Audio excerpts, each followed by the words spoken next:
नमस्कार दोस्तों, आप देख रहे हैं न्यूज नशा और मैं हूं आपके साथ अनुज जैन रोहतगी।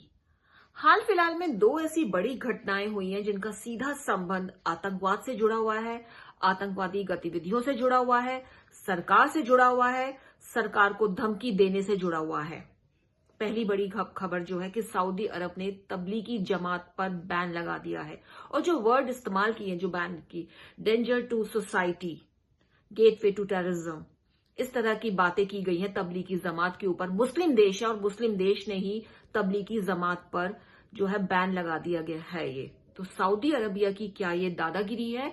क्या इसके पीछे कुछ मकसद है या वास्तव में कुछ ऐसी एक्टिविटीज हैं जिसको देखा गया है, समझा गया है और उसके बाद ये बैन लगाया गया है? दूसरी तरफ तारीके तालिबान पाकिस्तान ने इमरान सरकार के साथ समझौता तोड़ दिया है और कहा है कि सरकार धोखेबाज है। उसने हमारे जो पकड़े गए जो टेररिस्ट हैं उनको रिहा नहीं किया है, इसलिए अब हम उनकी फौज पर लगातार हमला करेंगे, उनको नुकसान पहुंचाएंगे। तो बहुत बड़ी चिंता की बात है ये। दोनों जो है ये एक्टिविटीज है कहीं ना कहीं टेररिज्म, आतंकवाद से जुड़ी हुई हैं। पहले हम बात करेंगे तरीके तालिबान पाकिस्तान की, जो बहुत ही एक्टिव है पाकिस्तान में और इमरान सरकार ने ही इसको एक तरह से सपोर्ट किया है। शुरू में अगर देखें तो तालिबान को बहुत बड़ा साथ मिला है पाकिस्तान का और ये उसी तालिबान की एक श्रृंखला है जो पाकिस्तान में एक्टिव है, लेकिन हाल में ही उन्होंने इमरान खान को पूरी तरह से थ्रेटन कर दिया, धोखेबाज बोला है उसको और कहा है कि अब हम आपसे समझौता तोड़ते हैं, आपकी फौज पर हम हमला करेंगे। और दूसरी तरफ हम सऊदी अरबिया की जैसे हम बात करेंगे और दोनों पर हमने आज चर्चा की है क्योंकि दोनों ही जो ये चीजें हैं ये कहीं ना कहीं सिक्योरिटी, नेशनल सिक्योरिटी, टेररिज्म से जुड़ी हुई हैं। तो आर्मी से बेहतर इसका कौन अच्छा जवाब दे सकता है, इसलिए हमारे साथ फॉर्मर मेजर जनरल पीके सहगल सर हैं, हमारे साथ फॉर्मर मेजर जनरल जेके बंसल हैं। सबसे पहले पीके सहगल सर से हम बात करेंगे तरीके पाकिस्तान तालिबान के बारे में। सर, कितना बड़ा खतरा है इस समय इमरान सरकार को, जो धमकी दी है, खुलेआम धमकी दी है इस समय इमरान सरकार को? तरीके तालिबान पाकिस्तान का जो फैसला है ये इमरान खान के लिए काफ़ी से ज़्यादा सरदर्द होगा, उनकी मिलिट्री के लिए होगा। हो सकता है कि वैसे जैसे उन्होंने पहले ऑपरेशन किया हुआ था फतेह एरिया में टीटीपी के खिलाफ, उस माफी का ऑपरेशन दोबारा लॉन्च करे, लेकिन इस बार ये इतना आसान नहीं होगा क्योंकि टीटीपी को हर प्रकार से तालिबान का सपोर्ट है। अफगानिस्तान के जो तालिबान है वो अभी सेफ सेंचुरी टीटीपी को देंगे। ऐसे में बहुत ही मुश्किल होगा पाकिस्तान की फौज के लिए उनको ख़त्म करना, और मुझे नहीं लगता कि वो उनको किसी प्रकार से ख़त्म कर पाएंगे। तरीके तालिबान पाकिस्तान और दूसरे आतंकवादी ग्रुप्स जो है पाकिस्तान में, उनकी अपनी कमज़ोरी की वजह से आहिस्ते आहिस्ते बहुत ही ज़्यादा एक किस्म से पावरफुल हो रहे हैं और each one of them has the capacity and capability to threaten the government and the armed forces. Sir का भी मानना है मेजर जनरल पीके सहगल का कि बड़ा खतरा है इमरान सरकार के लिए। इमरान सरकार ने ही सपोर्ट किया था और आज उसी के अगेंस्ट खड़ा हो गया, तो बड़ा खतरा है क्योंकि फौज पे अब लगातार हमले होंगे, सिक्योरिटी के लिए थ्रेटनिंग है। ये एक बड़ा जो कहते हैं ना कि जो आपने बीज बोया, जैसा बीज बोया वैसा ही फल पाओगे, तो यही हुआ है। पहले आपने तालिबान को सपोर्ट किया है पूरी तरह से और तालिबान का ही एक अंग है ये जो पाकिस्तान में एक्टिव है, और अब उसने इमरान खान को भी एक तरह से चेतावनी दे दी है, संबंध कहा दिया, हम सारे संबंध आपसे तोड़ते हैं पूरी तरह से, हम आपकी फौज पर, आपके जो सिक्योरिटी है उसके लिए थ्रेटनिंग है ये। सर, ये जानना चाहेंगे तमाम तरह के जो ग्रुप है, जो टेररिस्ट एक्टिविटीज हम देखते हैं, ग्रुप होते हैं कि कई जो ग्रुप होते हैं लगता है कि सरकार के सहयोग से चल रहे हैं, चाहे वो टेररिस्ट ग्रुप हो या कोई और संस्थाएं हो। कई ग्रुप होते हैं जो सरकार के अगेंस्ट काम करते हैं। तरीके तालिबान पाकिस्तान जो शुरू में देखा गया था, इमरान सरकार ने इसको बहुत सपोर्ट किया था और अचानक ही इन्होंने अपना समझौता तोड़ दिया है क्योंकि पाकिस्तान का एक बड़ा हाथ है तालिबान को सपोर्ट करने में, ये सब जानते हैं किस तरह से। तो ये जो है, जो गठबंधन चलता रहता है कि कोई संस्था जो है, जो ग्रुप्स होते हैं, टेररिस्ट एक्टिविटीज के जो ग्रुप्स होते हैं, क्या ये सरकार के सपोर्ट से ही चलते हैं? और कहीं ना कहीं जब सरकार और इनमें अनबन होती है तो ये खतरा पैदा हो जाते हैं कंट्री के लिए। क्या जो तरीके तालिबान पाकिस्तान है इसके साथ भी यही कुछ है और इमरान सरकार को क्यों बड़ा खतरा है इससे? अब आज दुनिया के जितने भी आतंकवादी ग्रुप हैं, चाहे वो एलईटी हो, चाहे तालिबान हो, जैश ए मोहम्मद हो, आईएसआईएस हो, अलकायदा हो, सब के अंदर अनेकों ग्रुप्स बन चुके हैं। एक ग्रुप जो है प्रो गवर्नमेंट होता है, दूसरा ग्रुप है गवर्नमेंट के खिलाफ। लेकिन जब कॉमन एनिमी हो तो दोनों ग्रुप जो एकजुट होकर काम करते हैं। ऐसे में कौन सा गुट कितना बड़ा ताकत वाला जो ग्रुप है जो गवर्नमेंट और सिक्योरिटी फोर्स के खिलाफ है, वही हामी होगा दूसरे ग्रुप के ऊपर। और दूसरे ग्रुप को इंटर ग्रुप क्लैशेस को अवॉइड करने के लिए या तो शांत रहना होगा या उसी मेन ग्रुप को सपोर्ट करना होगा। ऐसे में साफ तौर पे पाकिस्तान जो है मुश्किल की घड़ी में उतर रहा है, क्योंकि जैसे कि मैंने पहले कहा, तालिबान जो है अफगानिस्तान में जिसने अपने आप को स्थापित किया पाकिस्तान की मदद के खिलाफ, वो खुद ही आने वाले समय में पाकिस्तान का सबसे बड़ा दुश्मन और पाकिस्तान के लिए सबसे बड़ी मुसीबत का कारण होगा। तो बड़ा खतरा इसलिए क्योंकि तालिबान है वो पूरी तरह से सपोर्ट करे, जो अफगानिस्तान में एक्टिव है तालिबान वो पूरी तरह से इसको सपोर्ट करेगा क्योंकि उसी का ये एक अंग है ये। और जो पाकिस्तान में इमरान सरकार ने पहले इसको सपोर्ट किया और उसी के अगेंस्ट खड़े हो गया है ये ग्रुप। और पीके सहगल, मेजर जनरल पीके सहगल ने बताया भी है कि बिल्कुल क्लियर फंडा होता है कि कोई ग्रुप होता है वो सरकार के सहयोग से खड़ा होता है, कोई सरकार की मदद करता है, अंदर ही अंदर कुछ बातचीत चलती रहती है। वो ग्रुप अगर बड़ा एक्टिव होता है तो दूसरा ग्रुप थोड़ा शांत हो जाता है, लेकिन जब दूसरा ग्रुप अगर एक्टिव हो जो अगेंस्ट होता है गवर्नमेंट के, अगर वो एक्टिव हो जाए वो तो सरकार को बहुत बड़ा खतरा हो जाता है। और जो ये तरीके पाकिस्तान तालिबान है ये बहुत ही बड़ा संगठन है क्योंकि इसको सहयोग मिलता है, इसको अफगानिस्तान के जो तालिबानी लीडर्स हैं उससे पूरा सहयोग मिलता है। तो एक बड़ा खतरा है क्योंकि एक बड़ा ग्रुप है ये, बड़ा नेटवर्क है और इमरान सरकार के लिए बड़ा खतरा है ये, जिसको उसको झेलना ही पड़ेगा।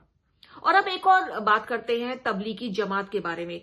ज्यादातर लोग इसके बारे में जानते नहीं थे, लेकिन जब से हमने कोरोना के टाइम में देखा कि किस तरह से जो लीडर्स थे वो हमारे देश में आए, अलग अलग जगहों से लीडर्स आए और कोरोना उनके कारण बहुत ज्यादा फैल गया, कई कारण थे, प्रिकॉशन नहीं बरती गई, तो सब लोगों को पता चला कि तबलीगी जमात जो है एक संस्था है, एक स्वयंसेवी संस्था है और किस तरह से अपने काम को अंजाम देती है वो, इसके बारे में लोगों को पता चला। लेकिन हाल ही में सऊदी अरबिया जो खुद ही एक मुस्लिम कंट्री है उसने तबलीगी जमात पर बैन लगा दिया और कहा है कि डेंजर टू सोसाइटी है ये जो संस्था है और गेट्स ऑफ टेररिज्म है, टेररिज्म को बढ़ावा देती है ये संस्था, खुद एक मुस्लिम कंट्री है। और इसके बाद एक बड़ा सवाल यही है कि जो कंट्रीज हैं, क्योंकि सबको पता है कि सऊदी अरबिया बहुत ही सॉलिड है, फाइनेंशियली बहुत से मुस्लिम देशों को सपोर्ट करती है। और ऐसे में जब एक सऊदी अरब बैन करता है किसी संस्था को तो दूसरे मुस्लिम देश ऑटोमेटिकली उसको बैन करते हैं।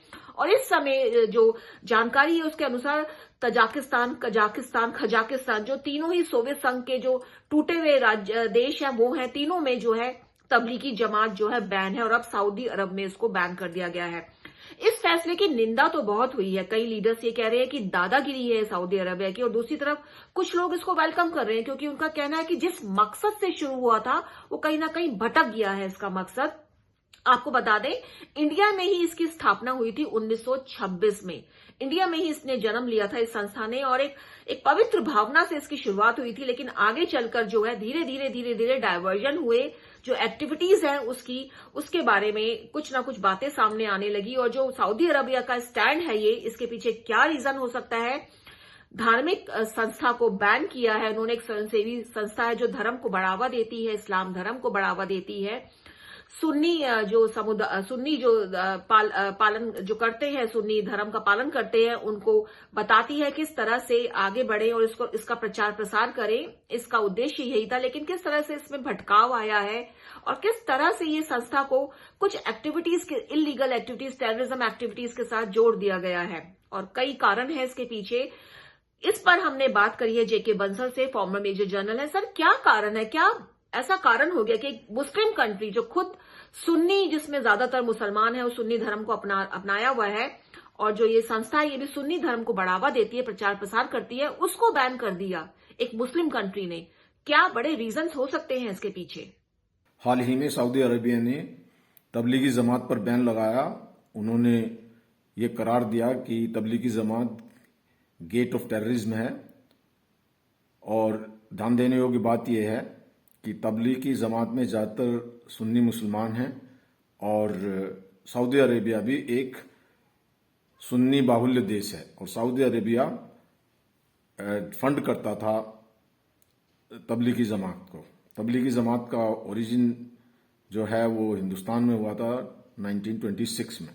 पहले मेवात में हेडक्वार्टर था, फिर निजामुद्दीन मरकज में हेडक्वार्टर आ गया।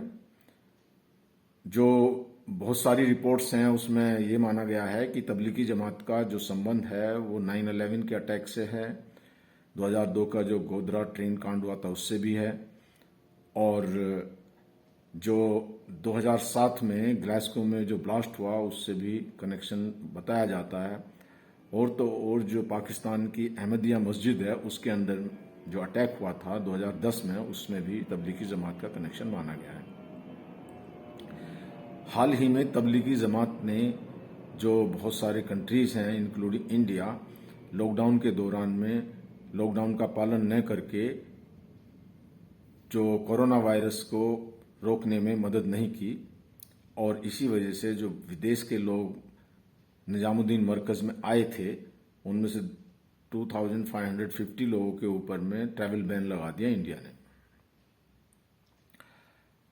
उसी समय जो इस बात की निंदा जो बहुत लोगों ने की थी, जिसमें जो श्री मोहसिन रजा मिनिस्टर थे, वक़फ़ के मिनिस्टर हैं, उन्होंने भी इसकी निंदा की, और मिस्टर वसीम रिजवी जो वक़फ़ बोर्ड के उस समय अध्यक्ष थे, उन्होंने भी इसकी निंदा की है।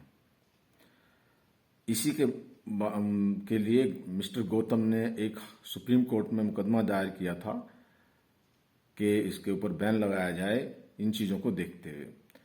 तो अभी जो सऊदी अरबिया ने बैन लगाया है उससे ये चीज़ें सिद्ध हो जाती हैं कि इनका एक्टिविटी अच्छी नहीं है, और सऊदी अरेबिया एक लीडिंग कंट्री है मुस्लिम देशों में। जो बाकी देश हैं जैसे यूएई, वो भी अब इसके बारे में बैन लगा सकते हैं, और हिंदुस्तान के अंदर में भी इसका क्रिटिसिज्म हो रहा है।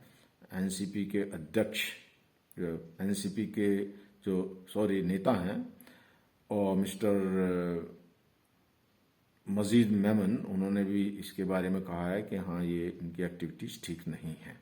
तो दोस्तों, जैसे कि फॉर्मर मेजर जनरल जेके बंसल का कहना है कि कई एक्टिविटीज हैं जिसमें माना जा रहा है कि तबलीगी जमात का हाथ है, और कई कारणों से इसको बैन लगाया है सऊदी अरब ने, और डेफिनेटली और जो देश हैं, जो मुस्लिम देश हैं, वहां पे भी खतरा बढ़ सकता है इसको बैन लगाने का। लेकिन टोटलिटी में क्योंकि धर्म का मामला है, ज्यादा इस पर कुछ नहीं बोला जा सकता। लेकिन चाहे वो कोई भी संस्था हो, किसी भी धर्म का प्रचार प्रसार कर रही है, लेकिन कोशिश यही होनी चाहिए कि जिस वजह से उसकी स्थापना हुई, जो मूल उद्देश्य है, उसमें भटकाव ना आए। जो मूल उद्देश्य है, जो पवित्र एक भावना थी उसके पीछे, काम है उसके पीछे, उसी दिशा में वो संस्था चले, यही बेटर रहता है लोगों के लिए भी, सोसाइटी के लिए भी, देश के लिए भी। तो ये फैसला है, इसकी निंदा भी हो रही है, इसका वेलकम भी हो रहा है। धर्म से जुड़ा फैसला है, और सबकी राय अपनी अलग अलग है। तो दोस्तों, न्यूज नशा के जरिए कोशिश रहती है आपको अलग अलग मुद्दों पर बात करवाई जाए एक्सपर्ट के माध्यम से। कुछ एक ऐसे मुद्दे होते हैं जो ज्यादा समझ नहीं पाते हैं क्योंकि उन पर चर्चा नहीं होती है ज्यादा। न्यूज नशा के जरिए हमारी कोशिश रहती है उन मुद्दों पर चर्चा करें और आपको बताएं। इसलिए आप बने रहिए हमारे चैनल के साथ, न्यूज नशा के साथ, आदत हर खबर की। और आप हमसे जुड़े रहने के लिए सब्सक्राइब करें YouTube पर, फॉलो करें Twitter पर और लाइक करें Facebook पर। और ज्यादा जानकारी के लिए आपको टाइप करना होगा सिर्फ न्यूज नशा।